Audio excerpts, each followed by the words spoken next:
केंद्र के अध्यादेश को एससी में दें चुनौती, महारैली भी करेंगे।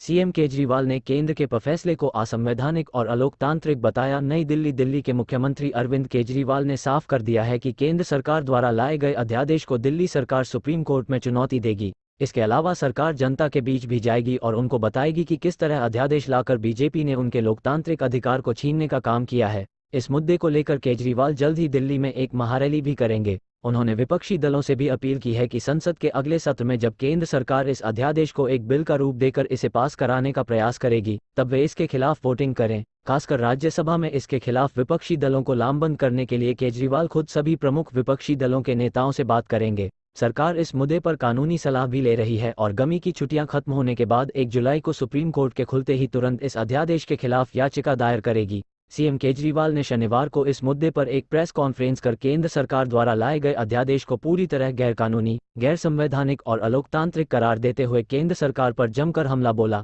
उन्होंने इसे सुप्रीम कोर्ट की संविधान पीठ के आदेश की खुली अवहेलना बताते हुए कहा कि अब यह मामला दिल्ली सरकार वर्सेस केंद्र सरकार नहीं, बल्कि सुप्रीम कोर्ट वर्सेस केंद्र सरकार बन गया है।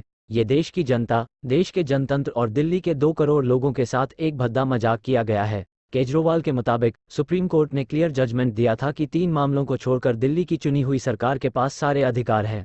अब अगर 1 हफ्ते के अंदर ही अध्यादेश लाकर ये उस आदेश को पलट रहे हैं, तो ये सीधे सीधे केंद्र सरकार की सुप्रीम कोर्ट को चुनौती। यह अध्यादेश संविधान पीठ के आदेश की खुली अवहेलना है। अब यह मामला दिल्ली सरकार बनाम केंद्र सरकार नहीं, बल्कि सुप्रीम कोर्ट बनाम केंद्र सरकार बन गया है। ये देश की जनता, देश के जनतंत्र और दिल्ली के 2 करोड़ लोगों के साथ एक भद्दा मजाक किया गया है। अरविंद केजरीवाल, मुख्यमंत्री, दिल्ली है कि तुम जो मर्जी ऑर्डर कर दो, हम 2 मिनट के अंदर अध्यादेश लाकर उसको बदल देंगे। ये सुप्रीम कोर्ट की पावर को चैलेंज किया जा रहा है और इसका मकसद केवल आम आदमी पार्टी की सरकार को काम करने से रोकना है। ये एक तरह से दिल्ली की जनता भी खुली चुनौती है कि अगर आप हमारी पार्टी के अलावा किसी और को चुनोगे, तो हम उसको काम नहीं करने देंगे। इसीलिए ये लोग पहले 2015 में नोटिफिकेशन लाए, फिर 2021 में कानून लाए और अब पिछले 1-1.5 साल से हमारे मंत्रियों के खिलाफ झूठे मुकदमे दर्ज करके उन्हें गिरफ्तार कर रहे हैं। केजरीवाल ने कहा कि मैं दिल्ली के लोगों को कहना चाहता हूं कि इससे कामों की स्पीड जरूर स्लो होगी, लेकिन सारे काम होंगे। मैं किसी भी काम को रुकने नहीं दूंगा।